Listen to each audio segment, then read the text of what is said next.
Good morning, everybody. I'm delighted to welcome everybody to this first session of our UCD School of Agriculture and Food Science Research Seminar Series. So I'm Deirdre O'Connor. I'm also from the School of Agriculture and Food Science, and I'll be the chair of today's event. So we can see from the list of participants that we have external as well as in-house contributors and participants, so I'm delighted to welcome them. So this research series is organised and hosted by our school's Research and Innovation Committee, which is chaired by our colleague, Professor Tommy Boland.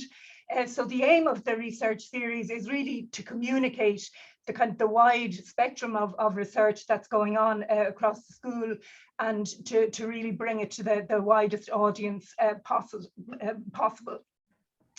So today is the first in a series of 4 seminars, and we'll be bringing you details of subsequent seminars throughout the term. So we will keep you posted on that.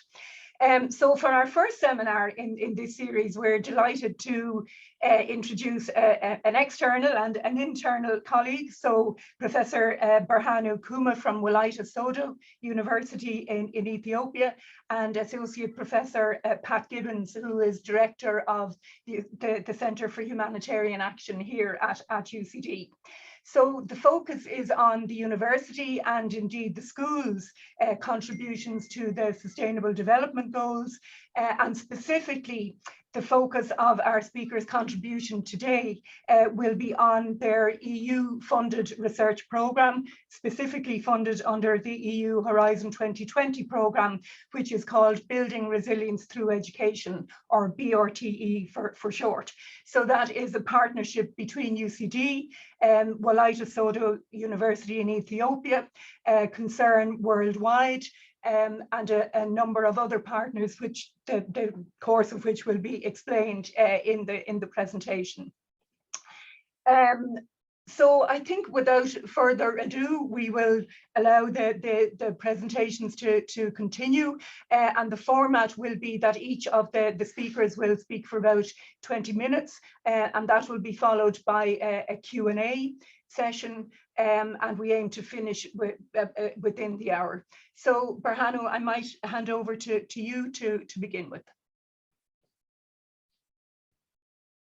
Okay, thank you very much for nice introduction. I would like to thank also UCD for giving me this opportunity to share my experience. So my presentation is Building Resilience, Experience and Lesson from Building Resilience project. So I will go through it. So as all of us know, we have Sustainable Development Goals. So these goals are put globally, and then each country works toward attaining it. In line with the Sustainable Development Goals, Ethiopian government also internalized it and then developed a number of policy and a strategy to and then operationalizing them. Like agricultural development-led industrialization policy, education and training policy for all, growth and transformation policy, accelerated, and a number of policies. And then beside to government, non-governmental organizations also are operating in Ethiopia, and then also in Wolaita. When we see and look at the attempts in terms of resilience, we came to realize that their approach are more of adaptive and observative. And then when on the other hand, when we see Sustainable Development Goal 9, it says build resilience infrastructure, promote inclusive and sustainable industrialization. So when we look at this one and then see the attempt so far, then this goal calls for transformative resilience, which is also very important and which requires the partnership of local and then the international universities together to work and then realize the goals. So this calls for understanding of the local context, understanding of their setup, and then empowering them to be resilient. Then in line with this, as Wolaita Sodo University, we want to transform, contribute to transform economy from less productive to productive sector. And then we have already teacher centers, but we want to transform that one into student centers. Our teaching system is more of talk and the chalk system. So we want to transform that one into e-learning. So transformative resilience in the university is also very important. Then why transformative resilience in Wolaita? When we look at Wolaita by itself is a people, it is a name, it's a language. Wolaita is located 330 kilometers south of Addis Ababa, the capital city. You can see here on the map. Then more than 80% of Wolaita population depends on agriculture, which is traditional, rain-fed, labor-intensive. And then Wolaita has forecasted the population of more than 5 million.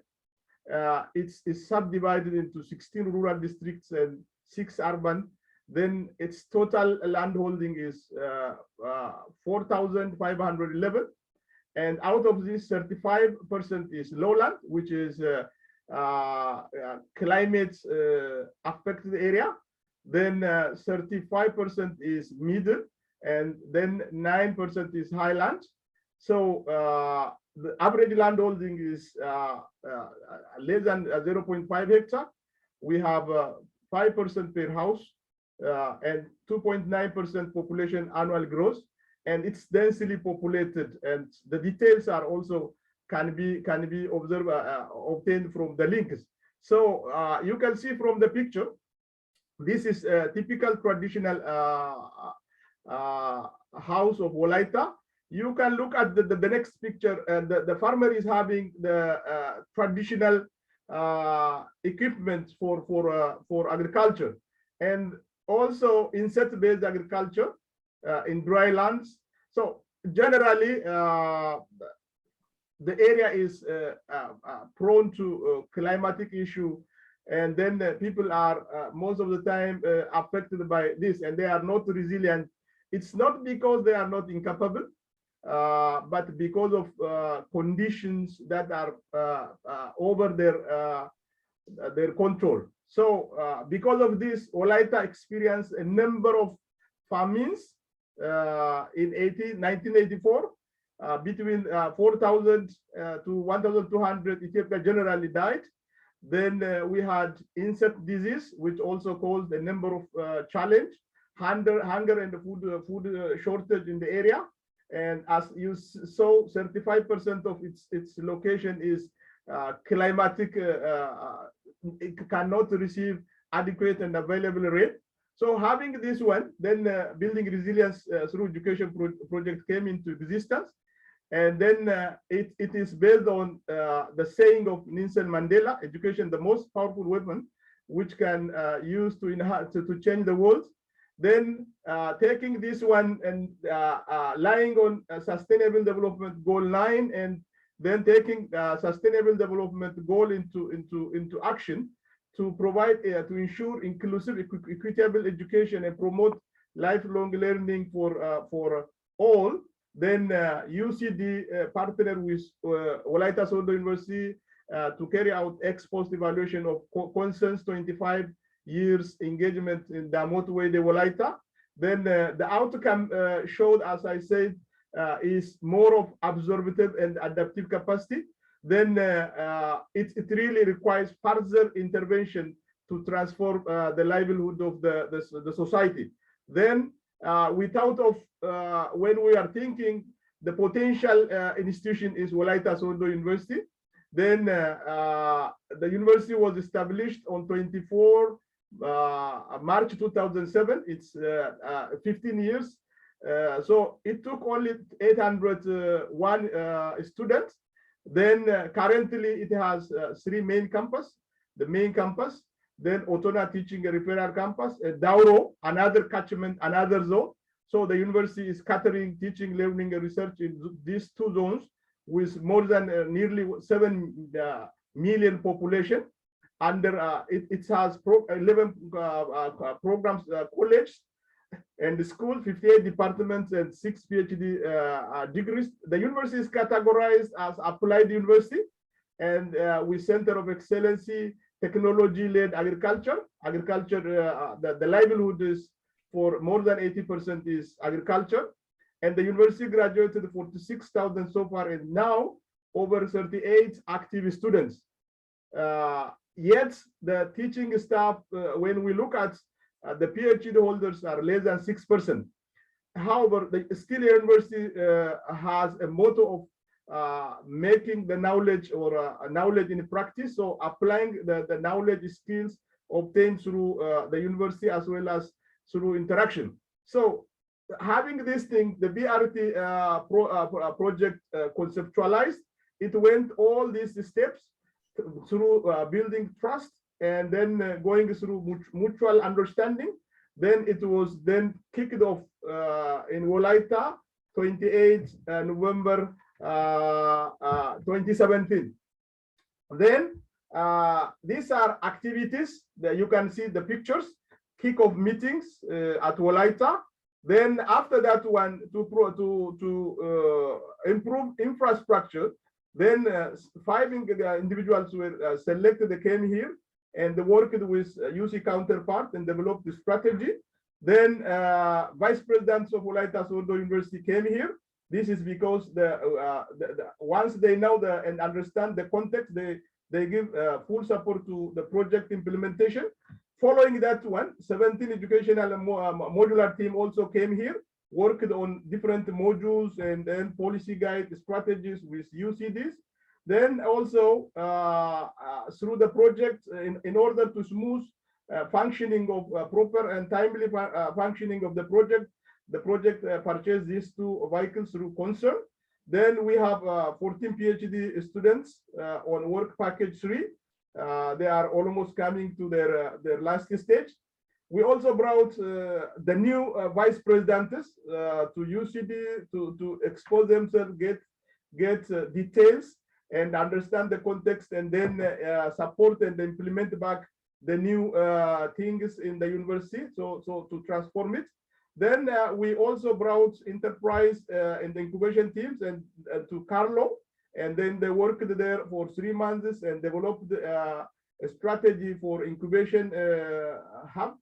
Then 13 Syrian academic staff also came for developing guidelines for research-based PhDs. They worked on with UCD and they developed that one, and then based on that, then guidelines were developed. Then lastly, 7 PhD supervisors, including me, we are here now to help students progress to finish their studies. Then this one is the state transfer 1 assessment, which was conducted in Wolaita. So team of academia from UCD and Carlo went to Wolaita, and then they visited the different parties and at the same time carried out the state transfer assessment. This one, the then ambassador visited Wolaita. Then also discussion with zonal offices and visit to concerned sites also were done. Then a new project worth of nearly 400,000 euro also was also gained. 3 of these, they went there and then carried out baseline assessment, and on the base of this they wrote and then won this, and then we believe that this BRTE also contribute for that. Beside to this, we have 13 students. Each of them are required to publish 3, and the total 39 publication. So far, 1 publication is produced outside of this PhD student. Then a number of students also submitted and then participated and presented their works in conferences. And given these are some of the achievements, we still that achievement was not with all things in place, but during the implementation phases, we found that there are unrest's in Wolaita in 2018 June. There was when this Mary and sorry, when these guys were there on 2018, there were an arrest, and then that also disturbed for a while. Then war in northern part of Ethiopia also impacted on the implementation of BRT. COVID-19 issue, the global pandemic also contributed to it.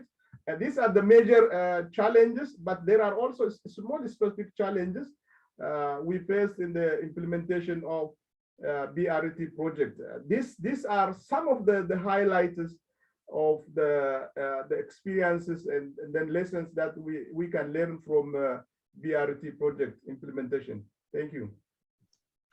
Okay, Berhanu, thank you very much, and thank you for being so prompt on time. As you may have gleaned, we have a few little technical challenges here, so we're going to see a change in personnel just in a minute.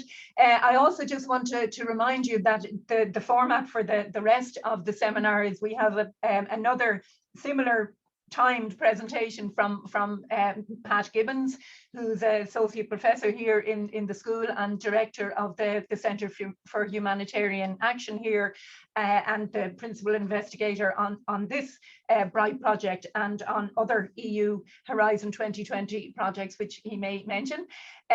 So what we're going to do is Pat will give another presentation again related to BRTE for about 20 minutes. Then we'll open it up to questions and answers. And if you have questions, if you put them into the question and answer function on Zoom, and we'll deal with them through that. And we aim to finish at about 12 noon. So I'm going to hand you over to Pat now for his contribution. So thank you, and apologies for the seat swapping. Okay, thanks, Pat. Thanks a million, Deirdre. And again, in similar fashion to Professor Berhanu, I want to thank you for the opportunity to present the BRTE program. And as Berhanu would have pointed out, it is a Horizon 2020 program. It is worth about 2.3 million. The partners are UCD and Wolaita Sodo centrally. It is building on work of concern worldwide, and we're also engaging with the Institute of Technology, Carlo, Future Analytics, a private company, and NOAA. I want to present something of the philosophy and the thinking behind the project and locate the project within the Sustainable Development Goals. I think it's good to remind us that we have this shared blueprint for peace and prosperity for people and the planet now and into the future. Although the BRTE predates the Sustainable Development Goals, I think we can couch an awful lot of the work we're doing within those goals. Reminding you all, there are 17 of the Sustainable Development Goals, and what is fundamentally important about these is an understanding of the importance for countries themselves to drive the realization of their goals. So as we see in Ireland, where we're trying to address issues around our carbon emissions, the same will go for Ethiopia. And Wolaita being part of that bigger Ethiopia, which is a country of 120 million people.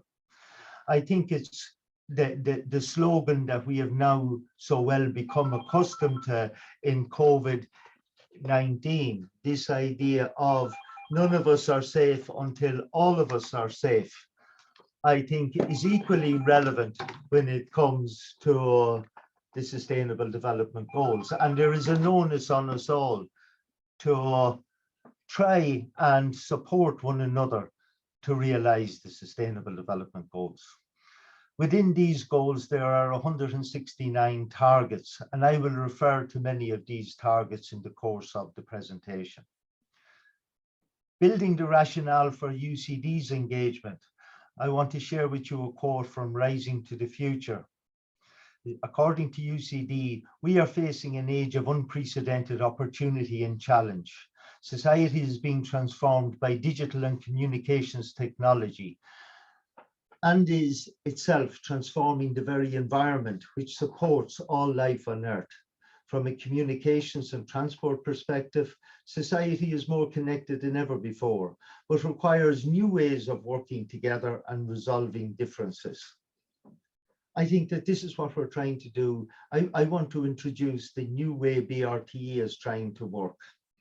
From the very beginning, I would say, on close reflection, higher education institutions are probably among the most inequitable of all sectors globally, when you look at the dominance of the global north over the global south. And there has been a tendency traditionally for universities from the global north to bypass their southern peers or counterparts.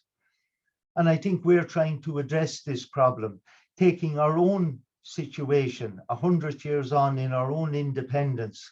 I think we are proud of the work that UCD had in fostering a sense of Irish identity. And I think the same should be true within many of these developing countries, that academia has a big role to play in shaping and formulating policies that will go a long way to agreeing the Sustainable Development Goals. I think we have to critically also look at UCD, and as we perceive ourselves as this global research intensive university. The motto from UCD Global is bringing the best of the world to UCD or to Ireland. And we've been doing this, and you see this in the number of international students and indeed the growing number of staff working on globalization. And I would hope as well, with the help of the likes of Wolaita Sodo and Addis University, we are also improving our internationalization of our curriculum so that we can bring the best of Ireland, including our culture, to the world and contribute in that. But I would challenge the fact that we have to do that by respecting the intelligentsia and academia in these respective countries.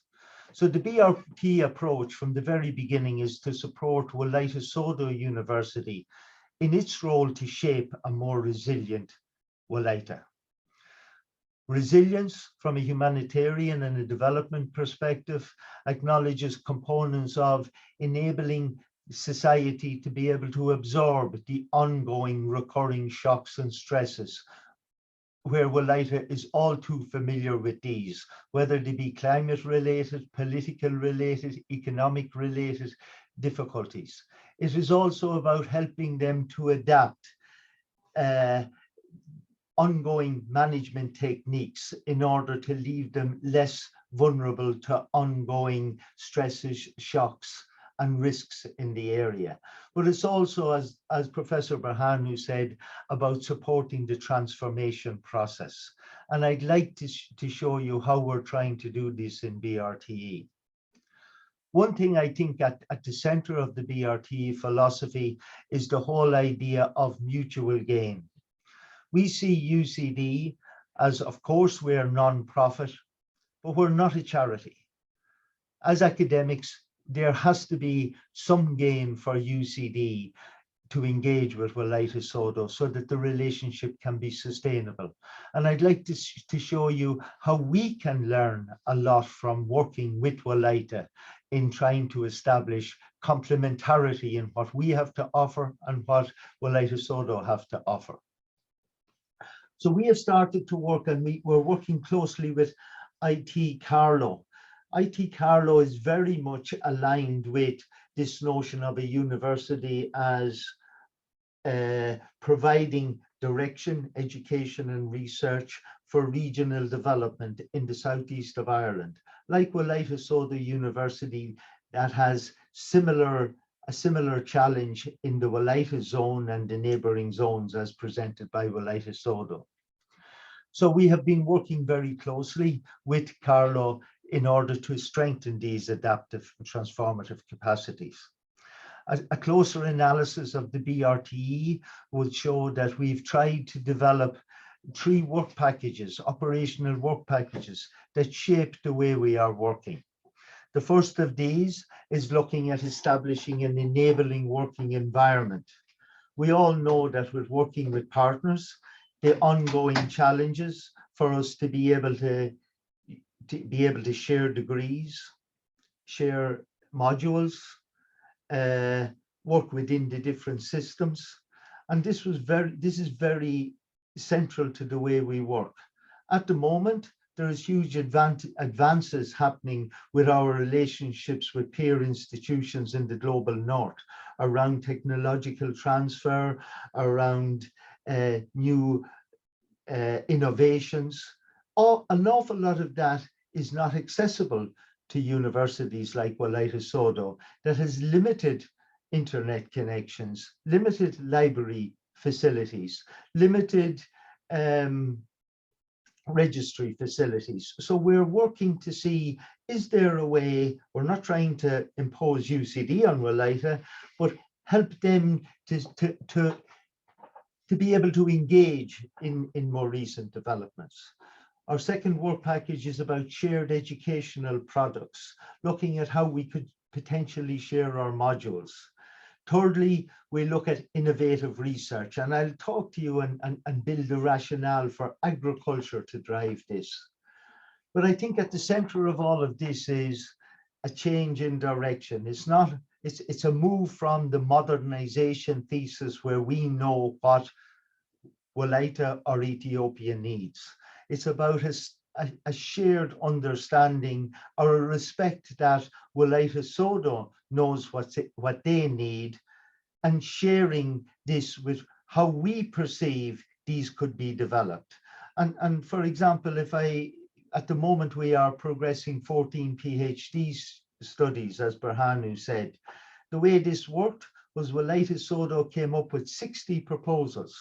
Those were shared among the schools and colleges in UCD and Carlo. And then we started to look to see where were there areas that we might have some level of complementarity. So we were bringing together the felt needs of Wolaita Sodo, the perceived needs from UCD and Carlo, and hopefully we've arrived at 14 research projects that meet with the derived needs for the area. If you go into Wolaita Sodo, you'll be met with this picture, and it's great when you go to rural. UCD has a prominence. We're really very valued members within Wolaita. But as Berhanu said, Wolaita is an applied university. It's mandated to deliver tertiary education and research, and it's a quite new university, as he said, from 2007. We have set out to try and strengthen and build the adaptive and transformative capacities. And when we start to look at this, the rationale for us in agriculture to be driving this is very much played when you look at the population in Wolaita. 80% of the population are dependent on the primary agriculture. And an awful lot of our research projects you will see are linked or aligned with SDG 1, 2, 12, and 13. But we're also trying to look at transformation and the need to go beyond the primary sector towards the secondary and tertiary sectors. And we can only assume, as aligned with Wolaita Sodo, that this industrialization will be agriculture and food-based, as will the services that are linked. And you will see from the research that we're undertaking as well, people have health needs, they have educational needs, they have political needs to be able to engage in a more democratic society. They have issues around challenging their own issues around gender, around lifelong learning, these kind of issues they have many of the same needs that we have. So this links us to a closer look to show some of both the studies and the research that are ongoing. I think I have grouped all of our research into two categories. One, adaptive measures, and two, transformative.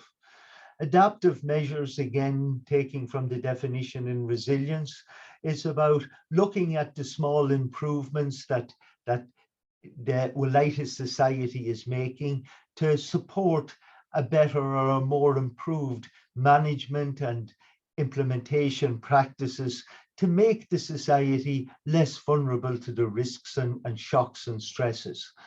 And some of the projects that are involved here, I'll just mention them very briefly. You can see how closely aligned they are with a lot of the work that is going on here in agriculture and in other faculties in UCD. Climate change and farm households, livelihood and vulnerability adaptations being undertaken by Professor Kinsella and Almas in Wolaita. Methodology to track livelihood adaptations to try and help people respond to vulnerabilities. I'm working on this program. The role of communications in ensuring sustainable development in Ethiopia, focusing on SDG 1 and 2 by Professor Wims and Teshele. Characterization of Campylobacter associated with childhood diarrhea, undertaken by Anton and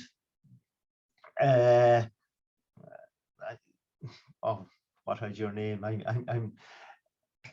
I'll come back to it in the faculty of Marguerite in the faculty of medicine. Fattening practices and feeding practices for muscle composition being undertaken by Amisto and Professor Frank Monaghan. Integrating national development initiatives with local needs being undertaken by Salagna Maitra and Nigatu. Beyond numbers of visits, looking at antenatal care being undertaken by Neguse and Professor Mary Codd. But as well as this, we're trying to work with Wolaita so that they can be leaders in a transformation. Looking at the sign there, and Henry Ford, he says, if I had asked my customers what they wanted, they'd probably have said a faster horse. One thing that we're trying to do in this project is to try and support the university to be a leader in transformation.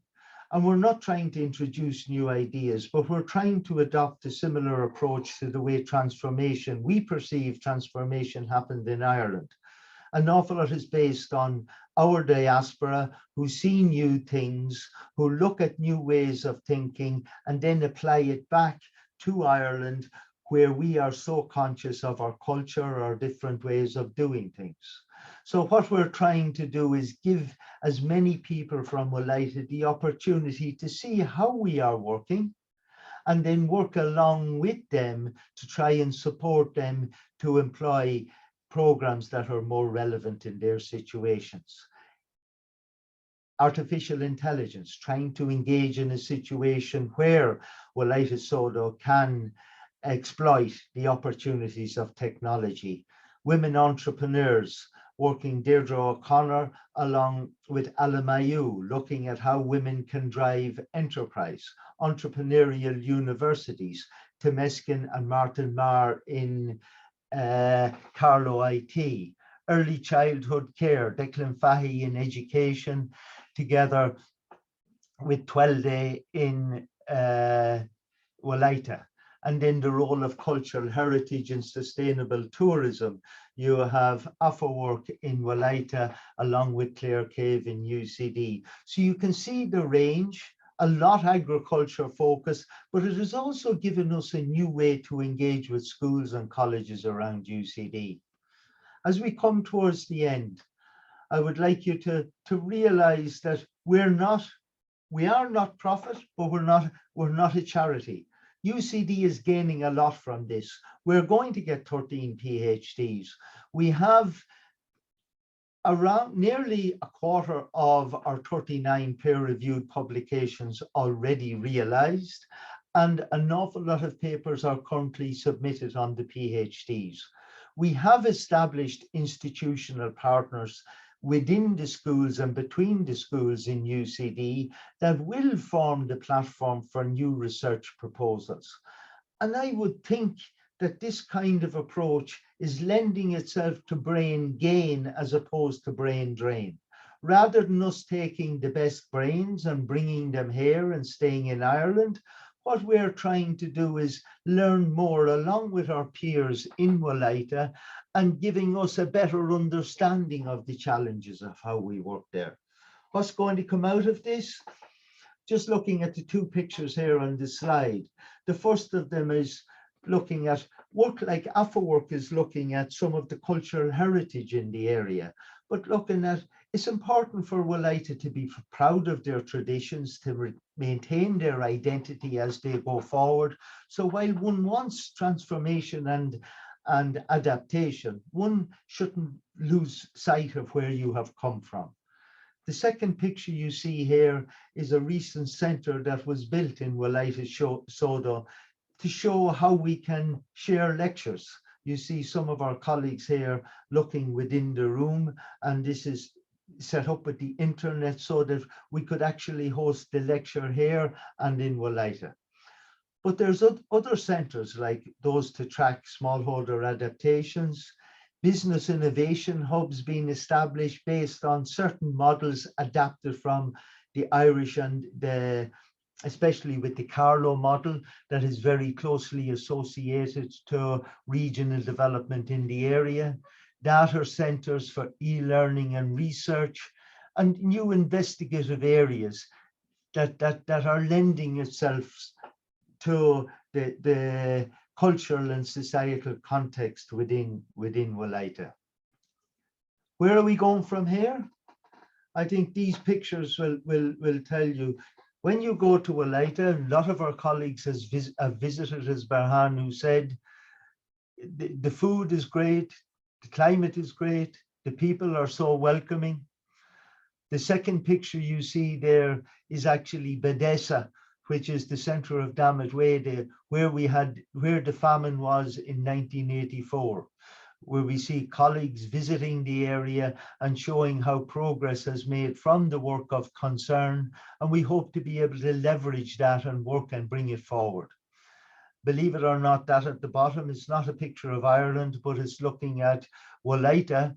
There are certain similarities in the area, but where we're taking it from here, I think we've had a hard time in the last 3 or 4 years. You've seen what COVID has done.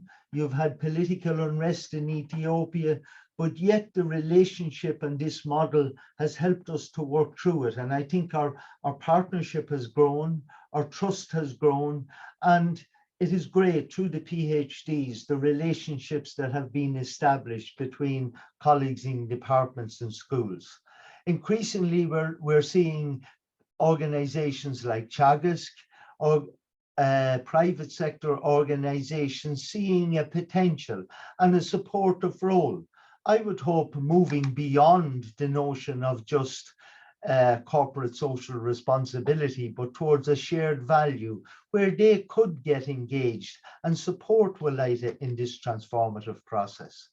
And I am really keen to see Berhanu and his colleagues have done a massive job in looking at how we have developed our student-centered approach, our challenges with Athena Swan, our challenges to make our institution as well as society more fair and equitable. And it's fantastic to see how these people are taking these on board. Sorry, Deirdre, just as I finish, I think the approach we're taking, it's not the easiest way. It's probably easier to go out there and do to people or do for them rather than how it is to do with them. But I think doing with them is going to be a more sustainable venture. And I want to take this opportunity to thank everybody in Wolaita, but more so my colleagues in UCD that have given that extra mile to share the time, the space with the PhD students, with our colleagues as they come here, because I hope we're moving in the right direction. But I suppose UCD might give you more thanks if we were partnering with Harvard or with Cambridge or with Oxford, but I think the impact you are having is greater in Wolaita. Okay, thank you. Pat, thanks so much for that, and thanks for staying exactly on time also. We'd just like to open it up now for some Q&A, and obviously if you want to submit a question, just please do so through the questions and answers function on Zoom. So I think specifically maybe for the first question, just to address it to both of you sequentially, and then a second question that's come in I think relates more to UCD, but I think Berhanu might also have some views on this also. So the first question really is about, you know, something we can't escape, which is the whole impact of COVID.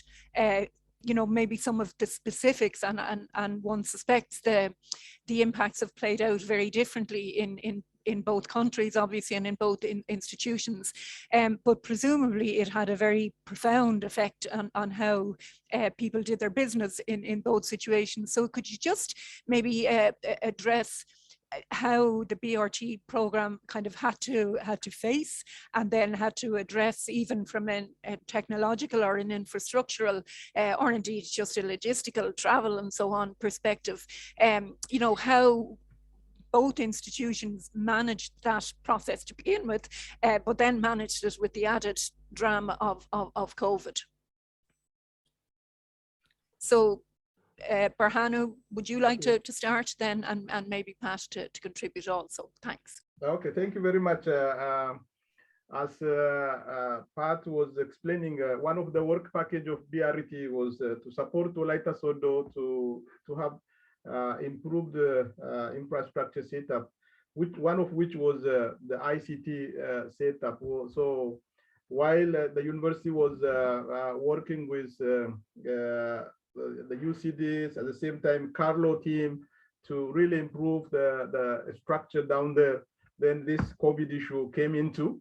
And then once COVID came into existence, then that came the national agenda. So Ethiopia also moved aggressively. Not only Ethiopia, also the higher education also moved aggressively. And then at the same time, Wolaita Sodo also moved aggressively, and then put those infrastructures in place. So because of those issues, then even during COVID issues, I mean COVID times, then we were having postgraduate programs using the internet, the upgrade system. So then that also helped us to frequently communicate with Pat and other BRTE partners. So yeah, sometimes you may face challenge, but that really pushes everyone to think about and then come up with solution. And nowadays, because of this COVID issue, not only in the university but in the town also, these network systems are now better. So you can have Wi-Fi with better gigabytes are also installed in individual houses. So using those efforts, then we were able to really cope up with the COVID issues and then push or progress the BRTE to this level.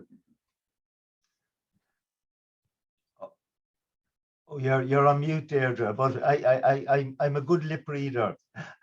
So 2 years yeah, in, still struggling with mute. I suppose COVID challenged us to see how resilient BRTE was.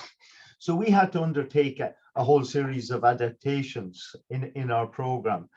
I think what was great about it was that the EU gave us that extra 14 months. So the project has moved from an end date of what was to be last October. So we have an extension up until the end of this calendar year. I think, secondly, I want to thank my colleagues in UCD and in Wolaita Sodo. They were ready to adapt. So, like Deirdre, even in your own case, when, as was initially planned, we were supposed to do stage transfers in Wolaita for a second visit out there. But we were fortunate enough that we were able to do these online. And so there was adaptations allowed within Central. So we were negotiating the whole time with people on these particular issues. But there's no doubt that the flexibility was greater as well on behalf of Wolaita Sodo. Our colleagues are over here. I think there's still a certain amount of reservation of people going into a place where there's less vaccinations, less support. And I think we have to take these things into considerations, like people's health are most important. So we've gone through a certain amount of adaptations.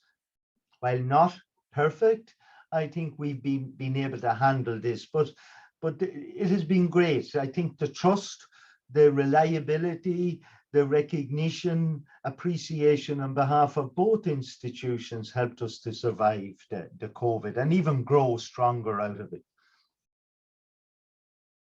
You're on mute there. Yeah. No, I'm fine. And thanks, Pat. And as I said, you noted it to me as a supervisor as well, but just one of the issues I thought was really impressive was just, again, during COVID, but the extent to which all of our students had to kind of, you know, react very quickly in terms of how they conducted their research and their field work and so on. So it was, you know, it was a massive challenge, I think. And I think, you know, the PhD candidates just responded really, really well to that. Pat, next question, I suppose it's directed at you, but I'd also be interested in getting Berhanu's view on this.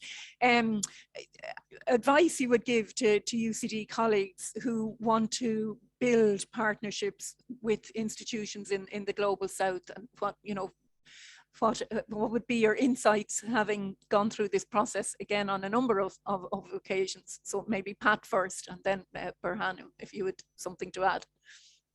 I was going to say don't do it, but no. I tell you, it's like, this is something that I think we have we think is fundamental in where you do. Now, the big advice I would say, Deirdre, would be to recognize that this is not a short-term thing. Fundamental to this whole process is building trust, is getting to know the people. By the time the BRTE started in 2010, 2011, when we were undertaking an ex post evaluation for concern of the area. And as Berhanu pointed out, the outcome of this was that we insisted, first of all, that we would do it along with a peer institution, hence getting involved with Wolaita Sodo. And then we worked with people for 2 or 3 years, and no relationship was established until the proviso was made. And we see how we can work together, how we can trust each other, the value systems to see if they're similar. But that first 3 or 4 years in building the trust, getting to know the people, seeing where there's opportunities, honesty, reliability, integrity, all of these things were fundamental in establishing that trusted relationship. When that is done, I think UCD will probably gain as much, if not more, than Wolaita. But it's about letting people know we're going in there with our eyes wide open, what we can gain from it, and investing in this partnership. It's a slow, long process. I think it would differ in every different situation. Now, this has given us great opportunities. I think even within Ireland, the likes of Teagasc and other institutions wanting to work with us, as well as different private sector organizations. But now Addis University wants to work along with us. And I think it offers up a lot of good opportunities. So I think it's worth it. It's worth investing in it, and I think it takes time and dedication. Maybe Berhanu, before I come to you, because just another question or another comment really, well, question has come in, which I think is very much related to that point. And again, the two of you might have a view on it, more so Pat, I suspect, but just the extent to which the programme has helped UCD to enhance its own resilience. And as I said, to some extent, I think you've answered it, but maybe just given your comments a few minutes ago, you might like to comment on that. So you might just see the last question that came in was the extent to which BRTE helped UCD to enhance its resilience. Yeah, thank you. You see, when we look at these sustainable development goals, it really focuses ending poverty and then accessing education to all, and then also the issue of climate, and then there are so many, and the achievement of these sustainable goals really requires each one's effort. So in the globe, or generally, we are seated because whether we are in the south or in the north, we are educated. We are educated, and we are mandated to really contribute to shaping the world, and then reducing climate issue and making the world conducive to mankind. So if this is the case, then academia in the universities are mandated in teaching. Also, they are mandated in carrying innovative researches, and then also transferring those technologies. So as part of our duty, in most cases, we are focusing on teaching learning issues, and then we are not devoting most of our times to serving the societies. So we have to rethink about this issue. The knowledge and the skills we gain in classroom must be applied, and then it must contribute to society if we want to really achieve sustainable development goals. So if this is the case, then rethinking also is individually is also very important. Rethinking as an institution is also important. Rethinking as a group is very important. Then unless otherwise we rethink, and then we complement one another, or we pool resources, skills, and then existing things together and work together for the betterment, then we will not achieve sustainable development. And with this regardless, academia has, I think, I can say, the major role, and to shape and direct also, including politicians and others. So I go for rethinking of doing our business to really help others. So, sorry, Deirdre, if I could just add one thing. Sure. I think one of the reasons, or the reasons why it might have been successful, I think, is complementarity between the colleagues. Myself and Berhanu are coming from similar backgrounds, agriculture or agricultural economics. But I was lecturing there the other day with my own master's students, and they were looking at localization and the importance of partnerships between INGOs and local NGOs. And they found in the research it was very important to have a focal point that facilitates or serves to strengthen partnership. And this is an important link in the chain, which we often forget, is a guy called Deirdre. Deirdre is the guy who does the work, but Deirdre is UCD. He's what we call a black Varengi. The Varengi is the white, and then whatever. So he's UCD, but he's also Ethiopian. And that link, that management of the partnership. I don't speak Amharic. It's important for us to get the access, but I speak to Deirdre, and he tells me what's going on. And Deirdre, he can speak the language to Berhanu. He's a fundamental component in this. And I think from that management part, going back to the question, what would you advise somebody? I would advise someone that can give the time, the effort, has the knowledge of both systems and a vested interest. Dejan himself is doing a PhD on the internationalization of education. So there's a gain for him as well. And that has to be there. It's common sense, really. Just an interesting question just coming in, I suppose, about, you know, the dissemination, if you like, from the work and the practice of the BRTE program. It's really about and maybe Berhanu might speak to this initially, the extent to which other universities in Ethiopia have heard of, are aware of, and, you know, are maybe ready to adopt the BRTE approach or framework. What would be, both of you, what would be your thinking on that? Yeah, thank you very much. Actually, we think BRT is an innovative because on the one hand, we really help support Wolaita Sodo University to have educated, staff, and that will go again back to the society and then make them and support them to be resilient, and also the same time supporting in the issue of infrastructures, and then enhancing the scientific and skill research skills of these things. So having this, we think that this approach can be a model. We think that it will be a model, because it's not so far we don't have a approach like this.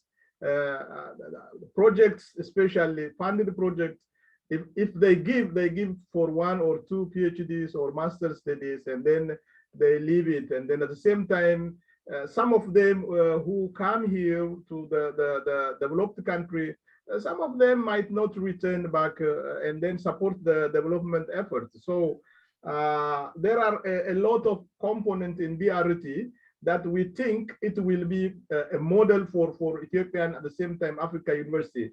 But we have not yet finalized it. We see its modelness, but we believe that once we are done, that will be shared, and we are planning to have an international workshop to share the methodological issues, the new findings, its innovativeness, and then how it is contributing to brain gain than brain drainage.